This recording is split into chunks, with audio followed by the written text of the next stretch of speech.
Contravía. Por todo lo anterior, la relatora describe un panorama terrible para el ejercicio de la defensa de los derechos humanos en Colombia. Aún queda mucho por hacer para garantizar un entorno seguro y propicio para los defensores de derechos humanos. A la luz de lo que he visto y oído en los últimos 12 días, puedo concluir que siguen existiendo en Colombia patrones de hostigamiento y persecución contra los defensores de derechos humanos y a menudo contra sus familiares. Creo que la relatora captó la gravedad de la situación de los defensores y defensoras de derechos humanos en el país. Señala una cantidad impresionante de violaciones a las que hemos estado sujetos y sometidos, desde el espionaje o las interceptaciones hasta los asesinatos y desapariciones, torturas, y hace una relación detallada de toda esta cantidad de barbaridades realmente que se cometen contra defensoras y derechos humanos en Colombia, de la impunidad. Exige una actuación seria en relación con la investigación acerca del espionaje del DAS, le pide hacer más, reconoce la importancia de la investigación que se está haciendo, pero le pide a la Fiscalía hacer mucho más. ¿Ha terminado esa guerra contra la defensa, promoción y defensores de derechos humanos? Yo creo que se ha desarrollado y continúa. Y justamente yo escribí un artículo en El Espectador en esos términos de declaración de guerra, como usted lo recuerda en este momento. Y efectivamente así es. Y al escribirlo y al decirlo, muchos de nosotros no nos imaginábamos que hubiera llegado tan lejos. Lo que se ha descubierto con esto del DAS, de la actuación ilegal del DAS contra defensores, es que efectivamente ha sido una guerra desarrollada con toda decisión de parte del gobierno a través del DAS, a través de gente que ha operado ilegalmente desde el DAS, persiguiendo a nuestras familias, haciendo una actividad de hostigamiento sistemático contra nuestras actividades y que involucra al alto gobierno, que esto llega hasta la presidencia de la República sin lugar a dudas. No tenemos certeza de que haya terminado, no tenemos ningún elemento que nos permita creer que efectivamente haya terminado. En el caso del colectivo de abogados, nosotros hemos dicho, y lo hemos dicho a nivel internacional, que se cometió delito de persecución, que es un delito internacional, que es donde el Estado coge grupos determinados, en este caso defensores de derechos humanos, y hace todas estas labores de persecución. Nosotros ahí hemos sido claros en responsabilizar al presidente de estos hechos, porque además ahí están las actas que dicen que esa información era para la presidencia, y porque están las declaraciones de varios de los miembros del DAS que están detenidos en sus indagatorias. Ellos han dicho que la inteligencia estratégica era para la presidencia y era para definir política pública y para tomar decisiones políticas.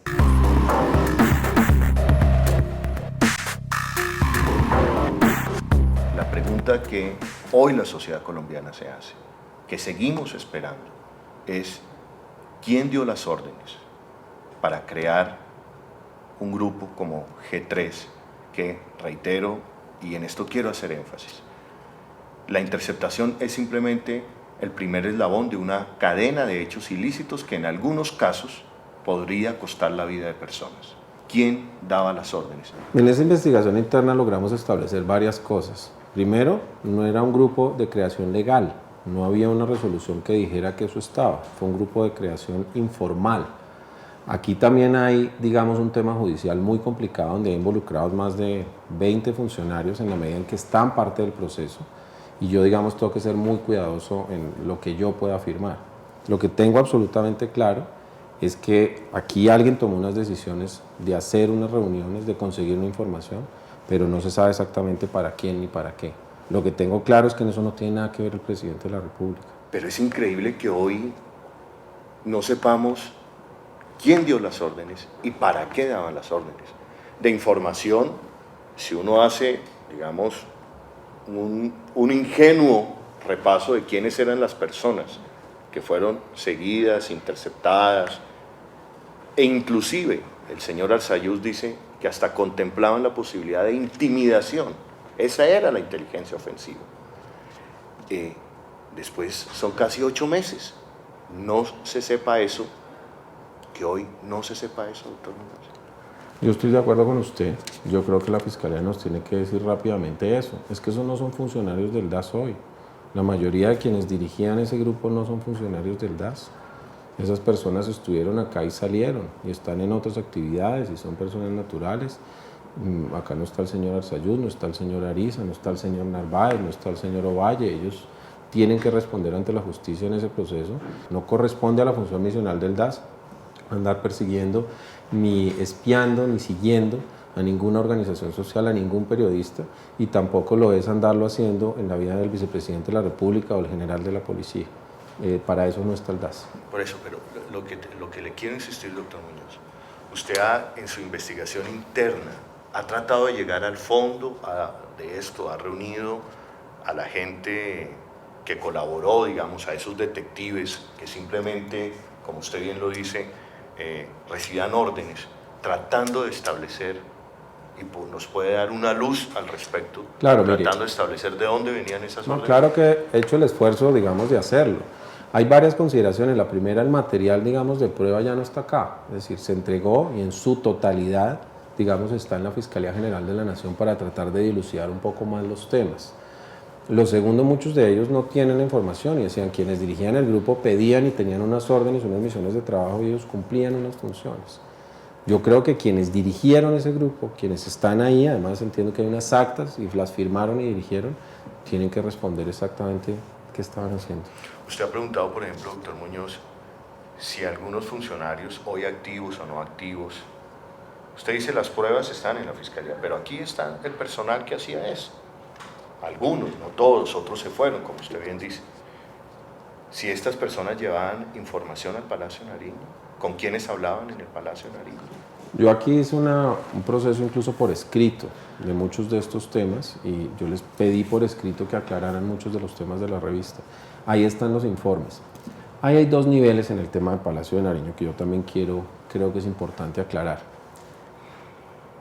Por razones de toda esta investigación, también se ha satanizado un poco la relación con la Casa de Nariño. Mi cargo es un cargo de ministro de Estado, tiene rango de departamento administrativo y mi función es hablar no solo con el presidente de la República, sino con los ministros. Hemos llegado al punto que en algunos medios me han preguntado, ¿pero es que usted habla con los ministros? Sí, yo hablo con los ministros, yo asisto por derecho propio al Consejo de Ministros y se habla.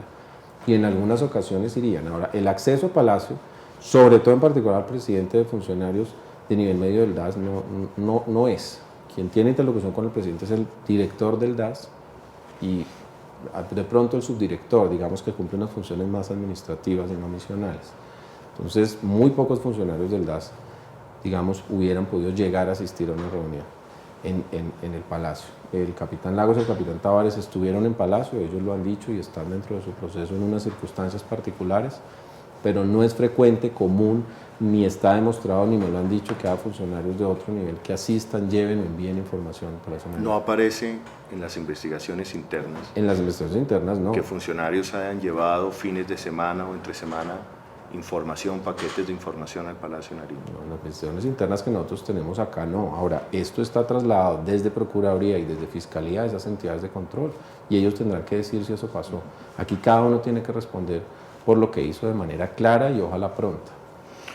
¿No le parece a usted preocupante, doctor Muñoz, personas que fueron señaladas públicamente por el presidente de la República de ser supuestos aliados del terrorismo?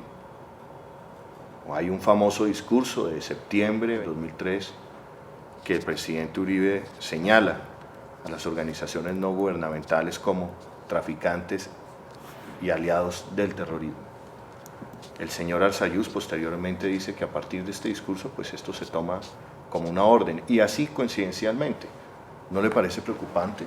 Yo no conozco, digamos, esa declaración. Yo nunca en mi vida he visto al señor Arzayuz y no conozco la declaración. No tengo acceso, como han tenido muchos otros privilegiados, a los expedientes de la Fiscalía o la Procuraduría. Yo no lo he tenido. No conozco esa declaración en particular. Lo que sí tengo que decir con toda claridad es que el presidente de la República lleva 7 años en Colombia de cara a la ciudadanía, dando los debates de manera pública y abierta, de manera transparente. Podemos pensar por un minuto que estas carpetas fueron puestas allí por un escalofriante montaje de la oposición contra el gobierno del presidente Álvaro Uribe. Puestas en el sitio donde yo las encontré, no en absoluto. Nunca ha dado ninguna digamos, información en ese sentido, no lo ha dicho la Fiscalía y creo que no cabría sino en la imaginación un proceso de eso. Creo que esto es un tema demasiado serio y yo creo que así se maneja. Pareciera, y ojalá me equivoque en lo que voy a decir, pareciera que se tratara de desviar hoy ante la opinión pública de que esos hechos que cometió el G3, que son Operación Transmilenio, Operación Puerto Asís, que fue operaciones de seguimiento, neutralización, inteligencia ofensiva contra organizaciones defensoras de derechos humanos, contra periodistas, contra magistrados, pareciera que hoy quisieran confundir y decir que eso es un montaje de la oposición. No, yo no tengo argumentos, digamos, para afirmar eso que usted plantea. Yo primero no conozco en detalle, digamos, el detalle absoluto de todo el tema. Lo que sé es que hay unos temas que lo que ha trascendido a la opinión pública, lo que yo conozco por la situación, digamos, con la Fiscalía que estuvo durante la investigación, era que daba cuenta de unas actividades irregulares. Y eso, digamos, está claro para mí. Y la Fiscalía tiene que entrar a individualizar esas responsabilidades de manera clara y ojalá de manera pronta, porque esto, digamos, ha generado pues una situación compleja. Lo que pasa es que creo que todo han venido pasando otra serie de situaciones que son distintas. Y hay unas nuevas, digamos, informaciones recientes en prensa, a las cuales yo creo que ahora nos podemos referir en detalle, que son totalmente distintas. Entonces yo creo que aquí hay que separar, digamos, los procesos y los tiempos de los temas para llegar como a la verdad de cada uno de los asuntos. No hay ningún complot contra el gobierno, no hay ningún complot, simplemente están empezando a salir pruebas de lo que hacía el gobierno. Es decir, van a empezar a hablar una cantidad de desmovilizados, de paramilitares, los que están en Estados Unidos, Rafael García. Rafael García fue clarísimo en sus declaraciones. Rafael García dijo, la plataforma Esperanza de la Fiscalía se utilizaba de manera ilegal por el DAS para filtrar información a narcotraficantes, a paramilitares.